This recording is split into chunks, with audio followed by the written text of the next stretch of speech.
குறித்து கூறிய கருத்துக்கள் தொடர்பாக பாட்டாளி மக்கள் கட்சியின் சார்பில் உங்கள் மூலமாக உரிய விளக்கத்தை வழங்குவதற்காக இங்கே கூடியிருக்கின்றோம். பாட்டாளி மக்கள் கட்சியினுடைய விதிகளின்படி, கட்சி சட்டத்தின்படி கட்சியினுடைய நிர்வாக பணிகளை மேற்கொள்ளக்கூடிய அதிகாரம் என்பது பொதுக்குழுவால் தேர்ந்தெடுக்கப்பட்ட தலைவர், செயலாளர், பொருளாளருக்கு மட்டுமே வழங்கப்பட்டிருக்கிறது. மீண்டும் சொல்லுகிறேன், கட்சியினுடைய விதிகளின்படி கட்சியினுடைய நிறுவனருக்கு நிர்வாக பணிகளை மேற்கொள்ளக்கூடிய அதிகாரம் என்பது வழங்கப்படவில்லை. பதவி நீக்கம் செய்வது, கூட்டங்கள் நடத்துவது, எந்த முடிவுகளாக இருந்தாலும் பொதுக்குழுவால் தேர்ந்தெடுக்கப்பட்ட கட்சியினுடைய தலைவருக்கு மட்டுமே அதிகாரம் இருக்கிறது. எனவே இன்றைக்கு மருத்துவர் ஐயா அவர்கள் வெளியிட்டிருக்கக்கூடிய அறிவிப்பு என்பது கட்சி விதிகளுக்கு எதிரானது. பாட்டாளி மக்கள் கட்சியை எந்த விதத்திலும் ஐயா அவருடைய அறிவிப்பு என்பது கட்டுப்படுத்தாது. கட்சியினுடைய தலைவராக மருத்துவர் அன்புமணி ராமதாஸ் அவர்கள் தொடர்ந்து வருகிறார். இந்த சூழலில் பாட்டாளி மக்கள் கட்சி கடந்த ஆகஸ்ட் 9ஆம் தேதி மகாபலிபுரத்தில் கட்சியினுடைய பொதுக்குழு கூட்டம் நடத்தப்பட்டது. அந்த பொதுக்குழு கூட்டத்தில் தேர்தல் நெருங்கி வரக்கூடிய வேளையில் கட்சியினுடைய அமைப்பு தேர்தலை நடத்துவதற்கான உரிய சூழல் இல்லை. எனவே கட்சியினுடைய தலைவர், செயலாளர், பொருளாளர் 3 பேருடைய பதவி காலத்தை 2026 ஆகஸ்ட் மாதம் வரை நீட்டித்து தீர்மானம் கொண்டு வரப்பட்டது. அந்த தீர்மானம் பொதுக்குழு உறுப்பினர்களால் ஒட்டுமொத்தமாக ஒருமனதாக நிறைவேற்றப்பட்டு அந்த தீர்மானம் அன்று வெளியிடப்பட்டது. பொதுக்குழுவினுடைய தீர்மானத்தை தொடர்ந்து பாட்டாளி மக்கள் கட்சி இந்திய தலைமை தேர்தல் ஆணையத்திற்கு பொதுக்குழுவினுடைய முடிவுகளை ஆகஸ்ட் மாதம் 10ஆம் தேதி, 11ஆம் தேதி முறைப்படி நாங்கள் தெரிவித்தோம். எங்களுடைய மனுவை, எங்களுடைய விளக்கத்தை தேர்தல் ஆணையம் உரிய விதத்தில் ஆய்வு செய்து பாட்டாளி மக்கள் கட்சியினுடைய தலைவர், செயலாளர், பொருளாளர் அவருடைய பதவி காலத்தை பொதுக்குழுவினுடைய தீர்மானத்தின்படி அடுத்த 2026 ஆகஸ்ட் மாதம் வரை நீட்டித்து உத்தரவு பிறப்பித்திருக்கிறார்கள். அந்த உத்தரவு பிறப்பிக்கப்பட்டு அது எங்களுக்கு முறைப்படி வழங்கப்பட்டிருக்கிறது.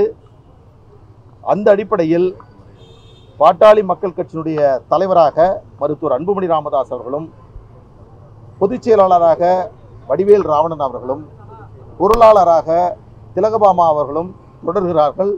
இன்றைய தினத்தில் கட்சியினுடைய தலைவர், செயலாளர், பொருளாளர்கள் தேர்தல் ஆணையத்தால் அறிவிக்கப்பட்டிருக்கக்கூடிய வகையில் இன்றைக்கு மருத்துவர் ஐயா அவர்கள் வெளியிட்டிருக்கக்கூடிய அறிவிப்பு என்பது கட்சியினுடைய அமைப்பு விதிகளின்படியும் தேர்தல் ஆணையம் சமீபத்தில் வழங்கியிருக்கக்கூடிய அந்த அங்கீகாரம் உத்தரவின் அடிப்படையிலும் செல்லத்தக்கது அல்ல.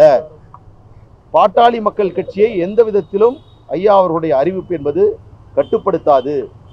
நாங்கள் கட்சியினுடைய விதிகளின் அடிப்படையில் தான் சொல்கிறோம். எனவே நிறுவனர் அவர்கள் பாட்டாளி மக்கள் கட்சியுடைய நிறுவனர்.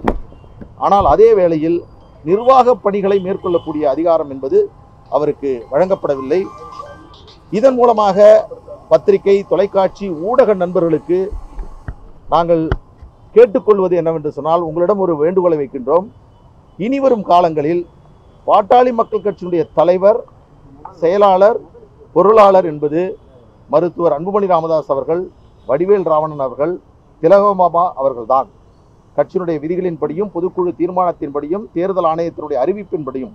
எனவே இதை தவிர நான் தான் தலைவர், நான் தான் செயலாளர், நான் தான் பொருளாளர் என்று வெளியிடக்கூடிய அறிவிப்பு என்பது கட்சியினுடைய விதிகளுக்கும் தேர்தல் ஆணையத்திற்கும் எதிரானது. அதை அடிப்படையாக கொண்டு பாட்டாளி மக்கள் கட்சியினுடைய நிர்வாகிகள் என்ற அடிப்படையில் நீங்கள் எந்த செய்தியும் வெளியிட வேண்டாம் என்பதை உங்களிடம் அன்பு வேண்டுகோளாக இந்த நேரத்தில் வைக்கின்றோம். கட்சியினுடைய நிறுவனர் மருத்துவர் ஐயா அவர்கள் அவர் நிறுவனராக தொடர்கிறார், அதில் எந்த மாற்று கருத்தும் இல்லை. ஆனால் அதே வேளையில் மற்ற பணிகள் மாற்றப்பட்டதாகவும் வேறு பொறுப்பாளர்கள் நியமிக்கப்பட்டதாகவும் அவர்கள் சில நடவடிக்கைகள் மேற்கொள்ளப்பட்டதாகவும் அவர்கள் அறிவிப்பு வெளியிட்டதாகவும் தொடர்ந்து செய்திகள் வந்து கொண்டிருக்கிறது. நேற்று கூட ஒரு அறிவிப்பு, கட்சியினுடைய பொதுச் செயலாளர் என்ற பெயரில் ஒரு அறிவிப்பு நீங்கள் எல்லாம் அது செய்தியாக வெளியிட்டீர்கள். எனவே இன்றிலிருந்து நீங்கள் இதுபோன்று கட்சியினுடைய தலைவர், செயலாளர், பொருளாளர் பதவிகளுக்கான இந்த குழப்பமான நிலையை நீங்கள் நீடிக்க வேண்டாம் என்று இதன் மூலமாக கேட்டுக்கொள்கிறோம். தேர்தல் ஆணையம் முறையாக எங்களுக்கு தலைவர், செயலாளர், பொருளாளருக்கான அந்த பதவியை அங்கீகாரம் செய்து அதனுடைய பதவி காலத்தை அடுத்த ஆண்டு 2026 வரை நீட்டித்திருக்கிறார்கள். எனவே அந்த அடிப்படையில் ஐயா அவர்களுடைய அறிவிப்பு என்பது கட்சியினுடைய பாட்டாளி மக்கள் கட்சியை எந்த விதத்திலும் கட்டுப்படுத்தாது.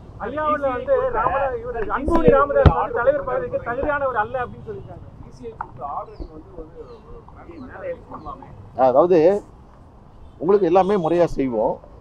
ஏனென்றால் எங்களுக்கு அந்த அறிவிப்பு என்பது வழங்கப்பட்டிருக்கிறது. அதன் அடிப்படையில் தான் பாட்டாளி மக்கள் கட்சியினுடைய அதிகாரப்பூர்வமான செய்தி தொடர்பாளர் என்ற அடிப்படையில் இந்த தகவலை உங்களுக்கு பரிமாறுகிறோம். உரிய நேரத்தில் அதை நாங்கள் தெரிவிக்கிறோம். அன்புமணி ராமதாஸ் தலைவர் பதவிக்கு தகுதியானவர் அல்ல அப்படின்னு ஐயா சொல்லிருக்காங்க. தனி கட்சி தொடங்கிக்கலாம், அவரு என்னுடைய கட்சி அப்படின்னு. அதாவது உங்களுக்கு கட்டாயம் பதில் சொல்லுவோம், கொஞ்ச நாள் இருங்க. கடந்த 2 மாதத்தில் ஒரு நிமிஷம் இல்ல, கடந்த 2 மாதம் எல்லாத்தையும் நீங்களே கேட்டுறாங்க. ஒரு நிமிஷம். கடந்த 2-3 மாதங்களாக மருத்துவர் ஐயா அவர்கள் பல்வேறு செய்திகளை கட்சியினுடைய பணிகள் குறித்தும் அன்புமணி ராமதாஸ் அவர்கள் குறித்தும் நிர்வாகிகள் குறித்தும் பல்வேறு கருத்துக்களை தொடர்ந்து அவர் தெரிவித்து வருகிறார். எனவே அவருடைய கருத்துக்களுக்கு நான் பதில் சொல்வது என்பது அழகாக இருக்காது, முறையாக இருக்காது.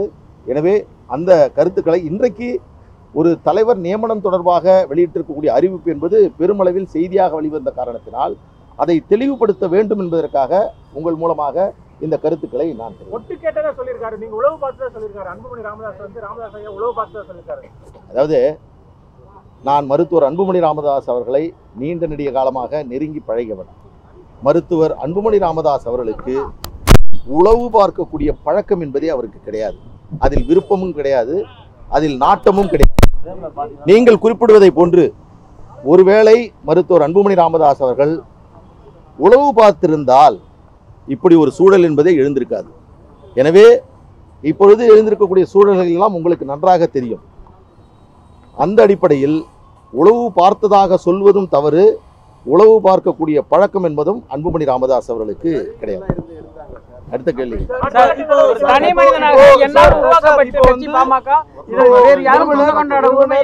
குற்றச்சாட்டுகளை தொடர்ச்சியா சொல்லிட்டு வராரு. இன்னைக்கு வேற ஒரு பாயிண்ட் அன்னைக்கு வச்சுட்டு இப்போ மீண்டும் இணைப்போ அல்லது இதெல்லாம் ஒருங்கிணைக்கோ வாய்ப்பே இல்லையா? அதாவது எதிர்காலத்தில் என்ன நடக்கும் என்பதை யாரும் கணிக்க முடியாது. அதற்கான விளக்கத்தை இப்பொழுது வழங்குவது என்பது சாத்தியமில்லாது. இன்றைக்கு இருக்கக்கூடிய சூழலில் கட்சியினுடைய விதிகளின் அடிப்படையிலும் தேர்தல் ஆணையத்தினுடைய அறிவிப்பின் அடிப்படையிலும் கட்சியினுடைய செய்தி தொடர்பாக இந்த கருத்தை நான் உங்களுக்கு தெரிவிக்கின்றேன். எனவே பாட்டாளி மக்கள் கட்சியினுடைய தலைவராக மருத்துவர் அன்புமணி ராமதாஸ் அவர்கள் தொடர்கிறார், சிறப்பாக பணியாற்றுகிறார். இன்றைக்கு கடலூர் பகுதியில் அவருடைய சுற்றுப்பயணத்தை மேற்கொண்டு, பண்ருட்டி பகுதியில் சுற்றுப்பயணத்தை மேற்கொண்டு தமிழக அரசியல் கட்சிகளில் முதன்மையான முக்கியமான எதிர்க்கட்சி என்ற சிறப்பான பணியை பாட்டாளி மக்கள் கட்சியினுடைய தலைவர் மருத்துவர் அன்புமணி ராமதாஸ் அவர்கள்தான் நிறைவேற்றி வருகிறார். எனவே தமிழக ஆளும் கட்சியாக இருக்கக்கூடிய திராவிட முன்னேற்ற கழகம் நாங்கள் எழுப்பக்கூடிய கேள்விகளுக்கு அவர்கள் பதில் சொல்ல முடியாமல் திணறிக் கொண்டிருக்கிறார்கள். ஒரு பொறுப்புள்ள ஆக்கப்பூர்வமான எதிர்க்கட்சி என்ற பணியை மருத்துவர் அன்புமணி ராமதாஸ் அவர்கள் செய்கிறார். தமிழகம் முழுவதும் அவர் பயணம் மேற்கொண்டு வருகிறார். அந்த பயணம் ஒரு எழுச்சி பயணமாக, வெற்றி பயணமாக அமைந்திருக்கிறது. செல்லுகின்ற இடங்களெல்லாம் மிகப்பெரிய வரவேற்பு இருக்கிறது. இன்னொன்று, தமிழகத்தில் மிகப்பெரிய ஆளும் கட்சிக்கு எதிரான மனநிலை கொண்ட மக்கள் பெருமளவில் இருக்கிறார்கள். தனி மனிதனாக போராடி கஷ்டப்பட்டு இந்த கட்சியை நான் உருவாக்கினேன். இந்த கட்சி எனக்கு மட்டுமே சொந்தம், மகனாக இருந்தாலும் வேற யாரும் சொந்தம் கொண்டாட முடியாது அப்படின்னு சொல்லி ஐயா. அதாவது ஐயா அவர்கள் பல செய்தியை சொல்றாரு. 1989 மருத்துவர் ஐயா அவருடைய சீரிய முயற்சியில் பாட்டாளி மக்கள் கட்சி என்பது உருவாக்கப்பட்டது. இது ஒரு ஜனநாயக இயக்கம். அது அவரே பலமுறை சொல்லியிருக்கிறார். என்னை விமர்சனம் செய்யுங்கள் என்று கூட சொல்லியிருக்கிறார். எனவே ஜனநாயக இயக்கத்தில் கட்சியினுடைய பொதுக்குழு செயற்குழு எடுக்கக்கூடிய முடிவுகளின் அடிப்படையிலும் கட்சியினுடைய அமைப்பு விதிகளின் அடிப்படையில் தான் ஒரு கட்சியை நடத்த முடியும். அந்த விகிதத்தில் நாங்கள் கட்சியினுடைய விதிகளின்படி நாங்கள் செயல்படுகிறோம். அமைதியாக நிதானமாக இப்பொழுது இருக்கக்கூடிய குழப்பங்களை நாங்கள் கையாண்டு வருகிறோம். எனவே எங்களுடைய பயணத்தில் எந்தவித தடுமாற்றமும் இல்லை.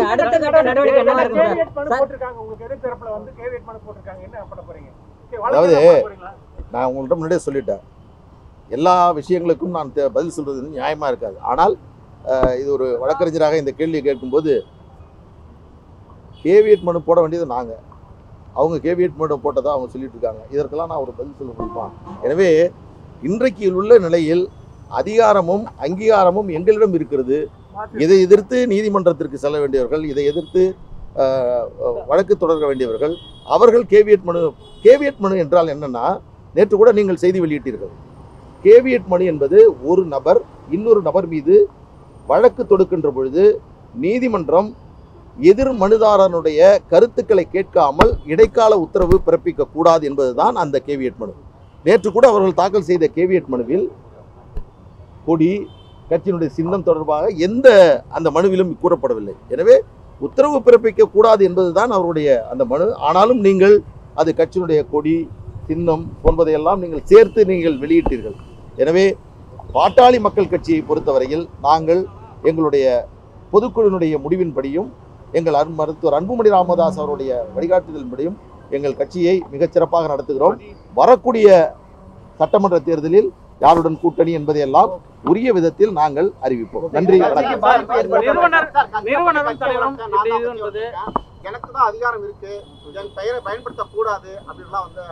அதான் உங்களுக்கு நான் பலமுறை சொல்லிட்டேன். அவர் நிறைய சொல்லியிருக்காரு. ஐயா நிறைய தருணங்களில் பல்வேறு கருத்துக்களை சொல்லியிருக்கிறாரு. அவர் சொல்றாரு, ஆனால் அவரால் உருவாக்கப்பட்ட பொதுக்குழு, அவரால் உருவாக்கப்பட்ட கட்சியினுடைய விதிகள், அந்த விதி என்ன சொல்லுகிறது என்பதைத்தான் நான் சொல்கிறேன். கட்சியினுடைய விதிப்படி, கட்சியினுடைய சட்டத்தின்படி யாருக்கு என்னென்ன அதிகாரங்கள் இருக்கிறது என்பது தெளிவுபடுத்தப்பட்டிருக்கிறது. இது பல்வேறு தருணங்களில் உங்களுக்கு நாங்கள் தெளிவுபடுத்தியிருக்கிறோம். மீண்டும் அதை தெரிவிக்க தேவையில்லை. நன்றி. இல்லை, அதாவது இன்றைக்கு இதுவரையில் ஆட்டாளி மக்கள் கட்சியில் நிலவி வந்த பல்வேறு குழப்பங்களுக்கு ஒரு முடிவு கிடைத்துவிட்டது. ஏனென்றால் தேர்தல் ஆணையத்தினுடைய அங்கீகாரம் என்பது கிடைக்கப்பட்டு விட்டது. கட்சியினுடைய தலைவர், கட்சியினுடைய செயலாளர், பொருளாளர் என்பது தீர்மானிக்கப்பட்டு விட்டது. ஆகஸ்ட் மாதம் வரை எங்களுடைய கால நீட்டிப்பு இருக்கிறது. எனவே தேர்தல் சமயங்களில் முடிவெடுக்கும் அதிகாரமும் நீங்கள் சொல்வதை போன்று ஏ ஃபார்ம் பி ஃபார்ம் போன்ற அத்தனை அதிகாரங்களும் மருத்துவர் அன்புமணி ராமதாஸ் அவர்களுக்கு கிடைக்கப்பட்டிருக்கிறது. எனவே இந்த சூழலில் எங்களுடைய தலைவர் பதவி என்பது தொடர்கிறது. நன்றி, வணக்கம்.